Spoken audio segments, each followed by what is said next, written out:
Haleluya, selamat malam. Malam hari ini acara ibadah Rayo Nasaret GPDI Kalvari Tunawonasa kita akan mulaikan dan kita berdoa. Bapa Surgawi, Bapa yang kami panggil di dalam anakmu Yesus Kristus, malam hari ini kami bersyukur lagi kepadamu karena kebaikan dan pertolonganmu yang kami selalu rasakan dalam kehidupan ini. Dan saat ini Tuhan, kami berdoa kepadamu untuk ibadah Rayo Nasaret yang biasanya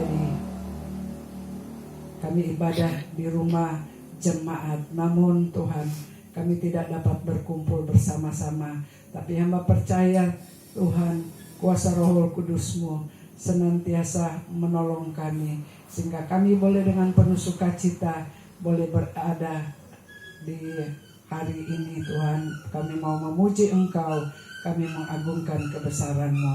Kami sudah buka dan alaskan ibadah kami hanya di dalam nama Tuhan Yesus yang sudah menjadi Tuhan dan Juru Selamat kekasih jiwa kami. Haleluya, amin. Puji Tuhan, kita memuji Tuhan dengan pujian yang berkata, besarkan nama Tuhan. Besarkan nama Tuhan, pujilah Dia, kemurahannya besar, tiada terkira.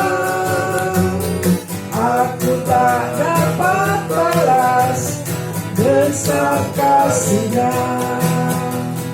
Oh, besarkanlah nama-Nya. Tuhan yang ajaib, Tuhan yang kuasa, Tuhanlah pembohong jiwaku. Haleluya.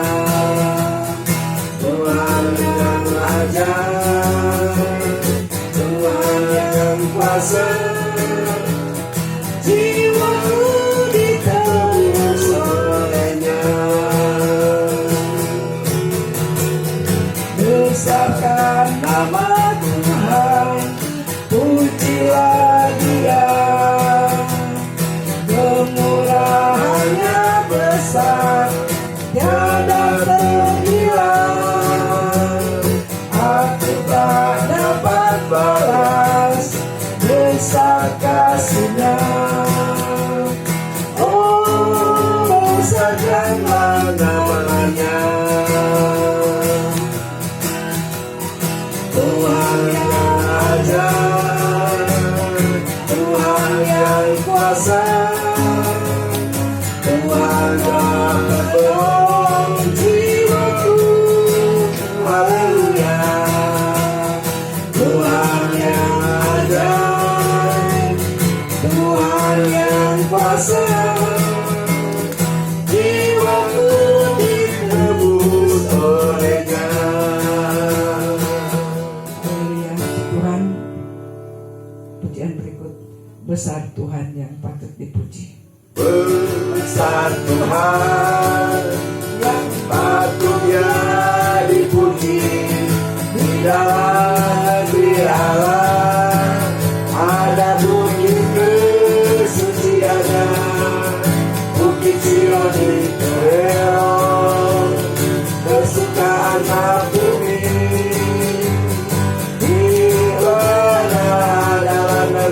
Raja yang maha besar, besar Tuhan yang patut Dia dipuji, di dalam negeri Allah ada bukit kesucian-Nya, Bukit Sion itu elok, kesukaan bumi.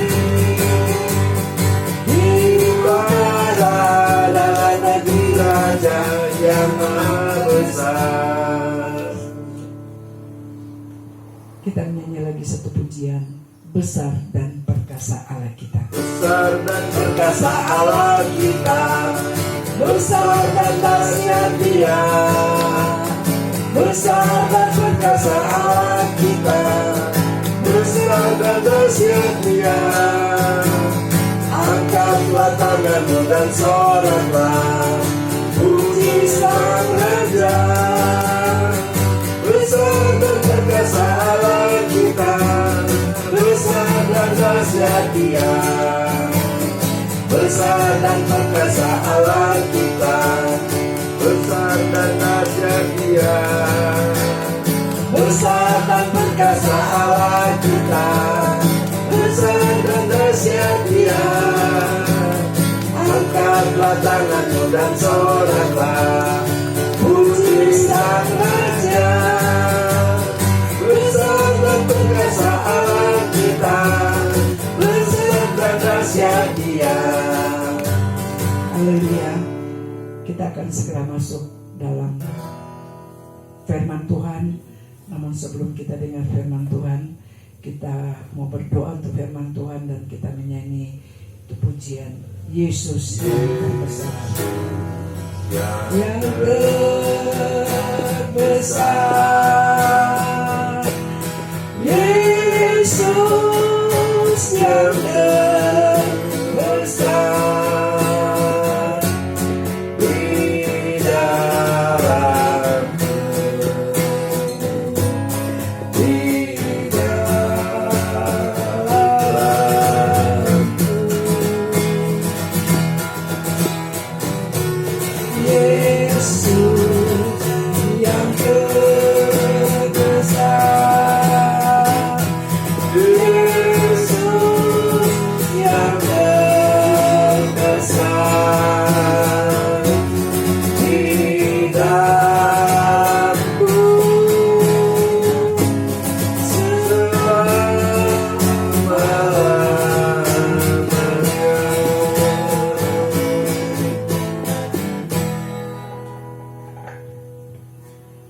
Bapa di sorga, kami akan mendengar bagian daripada firman.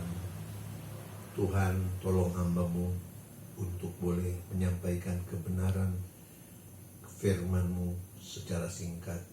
Dan kalau kami boleh mendengarkannya, Tuhan, tambahkan iman kami. Karena kami sedang menghadapi kondisi yang luar biasa. Terpujilah Engkau, kami sudah berdoa, mensyukur kepadamu. Dalam nama Tuhan kami, Yesus Kristus, Tuhan Juru Selamat. Haleluya. Amin.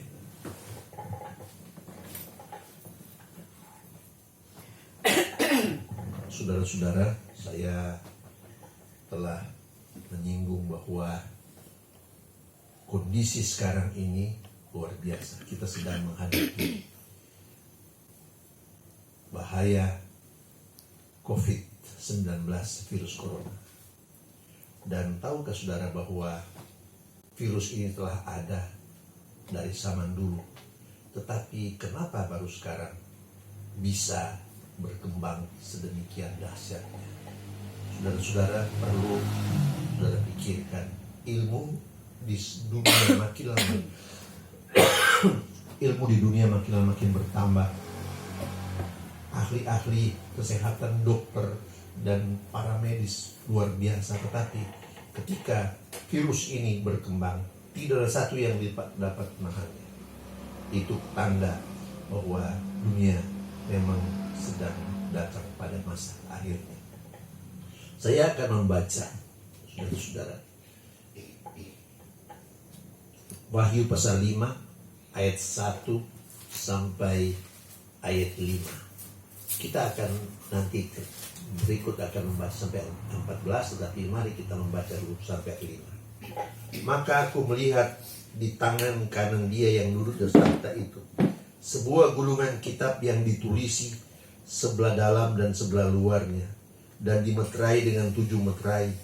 Dan aku melihat seorang malaikat yang gagah yang berseru dengan suara nyaring, katanya, siapakah yang layak membuka gulungan kitab itu dan membuka meterai-meterainya? Tetapi tidak ada seorang pun di surga atau yang di bumi atau yang di bawah bumi yang dapat membuka gulungan kitab itu atau yang dapat melihat sebelah dalamnya. Maka menangislah aku dengan amat sedih, karena tidak ada seorang pun yang dianggap layak untuk membuka gulungan kitab itu ataupun melihat sebelah dalamnya. Lalu berkatalah seorang dari tua-tua itu kepadaku, jangan janganlah engkau menangis. Sesungguhnya singa dari suku Yehuda, yaitu tunas Daud, telah menang, sehingga ia dapat membuka gulungan kitab itu dan membuka ketujuh meterainya. Bapak Ibu saudara-saudara sekalian, ini adalah bagian yang luar biasa. Saudara-saudara, apa itu meterai? Meterai itu adalah segel. Saudara-saudara, di meter PLN ada segelnya. Dan segel itu kalau dia rusak tanpa diperbaiki, maka pemilik rumah itu akan mendapat hukuman, sanksi, saudara. Dan ingat baik-baik, segel itu ketika dibuka, disegel ulang lagi. Ketika ada pegawai membukanya, maka ketika mereka menutupnya, disegel lagi, saudara-saudara. Sehingga itu kap dari meteran PLN itu tidak bisa dibuka oleh sembarang orang. Nah, saudara-saudara, itu adalah gambaran tentang segel. Ini, maka aku melihat di tangan kanan dia yang duduk di atas tahta itu adalah sebuah gulungan kitab yang ditulis di sebelah dalam dan sebelah luar dan dimeter dengan 7 meterai. Ada 7 segel. Saudara-saudara, 7 itu bicara tentang kesempurnaan. Tidak ada segel atau meterai yang lebih sempurna daripada segel atau meterai yang ada di surga itu. Dan ingat baik-baik, saudara-saudara, itulah yang luar biasa. Dan mari saya membaca terus. Dan aku melihat seorang malaikat yang gagah yang berseru dengan suara nyaring, katanya, siapakah yang layak membuka gulungan kitab itu dan membuka meterai-meterainya? Ayat 3, tetapi tidak ada seorang pun di surga atau yang di bumi atau yang di bawah bumi yang dapat membuka gulungan kitab itu atau yang dapat melihat sebelah dalamnya. Ingat baik-baik, saudara-saudara, ini pertanyaan yang sebenarnya tidak perlu dijawab, karena tidak seorang pun yang boleh membuka segel atau meterai yang Tuhan taruh di situ. Sehingga ketika pertanyaan ini disampaikan oleh seorang malaikat, jawabannya jelas, saudara-saudara. Tidak seorang pun, tetapi tidak ada seorang pun di surga atau yang di bumi atau yang di bawah bumi yang dapat membuka gulungan kitab itu atau yang dapat melihat sebelah dalamnya. Mengapa mereka tidak dapat membuka kitab itu? Karena disegel dengan 7 meterai. Saudara-saudara, 7 itu artinya kesempurnaan. Dan saya percaya, saudara-saudara, apa yang Tuhan perbuat itu sempurna adanya. Tidak seorang pun yang dapat membuka rahasia. Saudara-saudara, kalau saudara membaca kitab Daniel, saya tidak akan punya waktu untuk bicara tentang kitab Daniel. Saudara akan melihat di sana bagaimana meterai-meterai itu. Dan mari saya membaca terus. Maka menangislah aku dengan amat sedih, karena tidak ada seorang pun yang dianggap layak untuk membuka gulungan kitab itu ataupun melihat sebelah dalamnya. Memang tidak seorang pun yang bisa membuka atau melihat sebelah dalam, karena kitab itu termeterai dengan 7 meterai. Artinya disegel dengan segel yang sempurna. Tidak seorang pun yang boleh membukanya. Saudara-saudara, saya percaya kalau rahasia firman Allah masih dirahasiakan, maka tidak seorang pun dapat memahaminya. Tetapi ketika saatnya rahasia itu dibuka, maka akan terbuka dan tidak seorang pun dapat membukanya. Mari saya membaca, saudara-saudara. Lalu berkatalah seorang tua-tua itu kepadaku, jangan engkau menangis. Sesungguhnya singa dari suku Yehuda, itu tunas Daud, telah menang, sehingga ia dapat membuka gulungan kitab itu dan membuka ke-7 meterainya. Saudara-saudara, mari kita mencari tahu siapakah singa Daud, singa suku Yehuda atau tunas Daud itu. Saudara-saudara, siapakah singa dari suku Yehuda atau tunas Daud itu? Saudara-saudara, saya hari ini hanya akan sampai di sini saja. Mari kita membaca, saudara-saudara, Yesaya 1:11. Yesaya 11 ayat 1.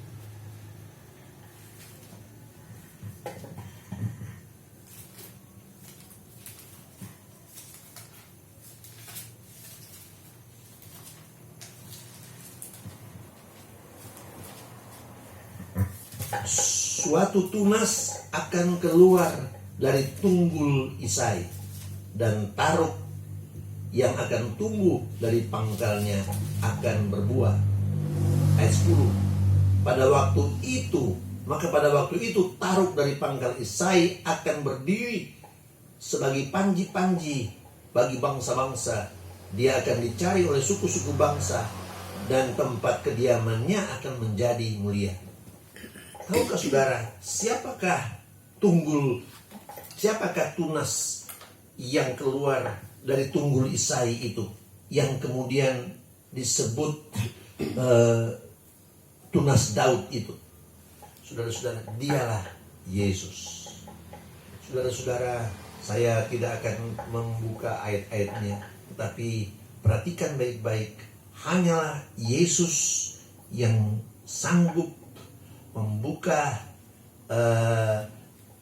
meterai-meterai itu, karena meterai itu sempurna adanya, dan tidak seorang pun di bumi yang layak membuka meterai itu selain daripada Yesus. Saudara-saudara, dia disebut tunas Daud, tetapi dia juga disebut singa dari suku Yehuda. Saudara-saudara, ingat baik-baik, singa itu bicara tentang atau lambang atau gambaran tentang kerajaan atau penguasa yang perkasa. Saudara-saudara, singa itu adalah lambang kerajaan. Kalau saudara melihat banyak negara-negara di dunia yang lambang negaranya adalah singa.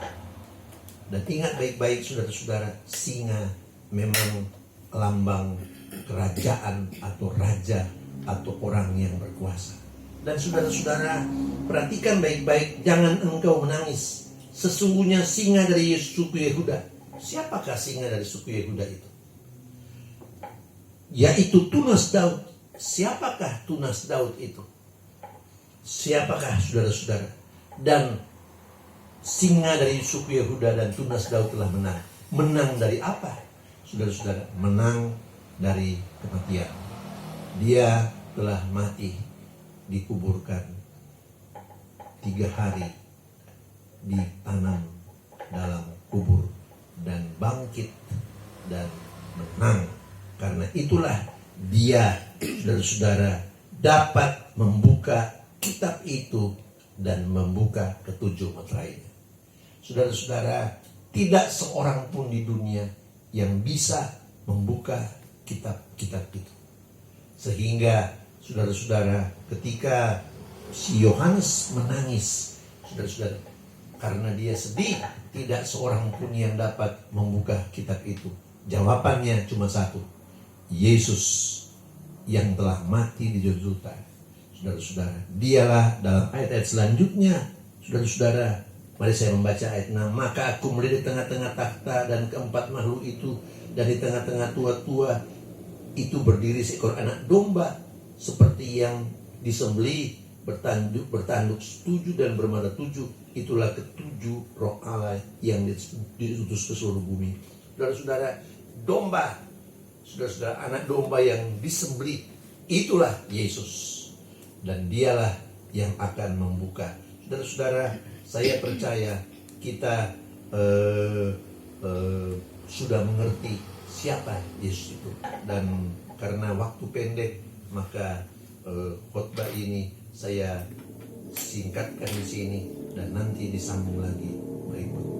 Mari kita menyanyi lagu Kuberi Kemuliaan dan Hormat.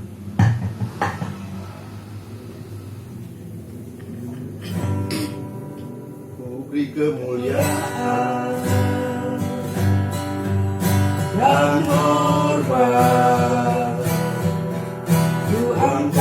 suara pujian, ku agungkan namanya, ku beri kemuliaan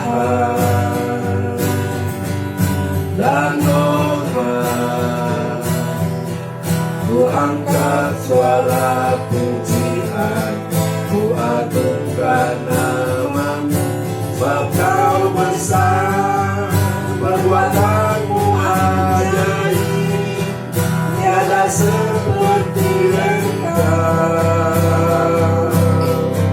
tiada seperti Engkau, sebab kau besar, perbuatanmu ajaib, tiada seperti Engkau,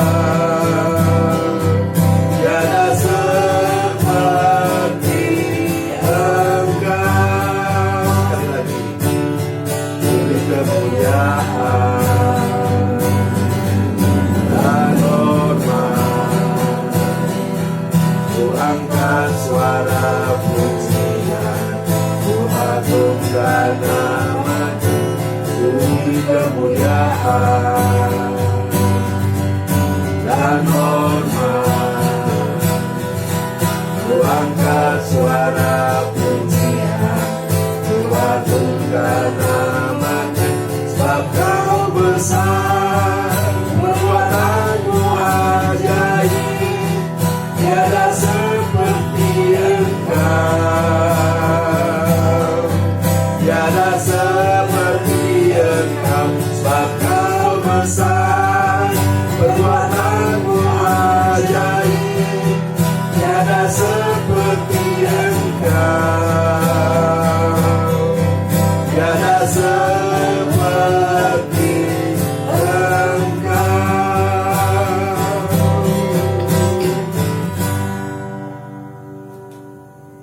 Ya Tuhan, kami baru mendengar bagian kecil dari firman. Karena waktu terbatas, maka hamba hanya memberitakan singkat juga. Tuhan, Engkaulah juru selamat kami yang telah mati di Golgota, tetapi Engkaulah singa Daud itu, tunggul Isai itu. Tuhan, dengan demikian kami percaya, Tuhan, kalau tunggul itu adalah batang pohon zaitun yang dipotong, tetapi ketika batang itu kena dengan udara dan air, maka dia mengeluarkan tunas. Tuhan, itulah Yesus ketika dia mati, kemudian dia bangkit, dan dia menjadi pohon yang luar biasa, sumber keselamatan dan sumber berkat bagi kami semua. Terpujilah Engkau. Terima kasih banyak Tuhan, kami sudah berdoa dan mengucap syukur kepadamu, karena kami percaya anugerah-Mu indah dalam hidup kami. Kami sudah berdoa dan mengakhiri acara ibadah kami. Dalam nama Bapa dan Putra dan Roh Kudus. Dalam nama Tuhan kami, Yesus Kristus, Tuhan dan Juru Selamat kekasih jiwa kami. Haleluya. Amin. Haleluya. Kita bersyukur kepada Tuhan karena kita boleh beribadah lagi, dan informasinya untuk hari Jumat Rayon Elim ada ibadah. Puji Tuhan, dan kami akan akhiri acara ini. Haleluya.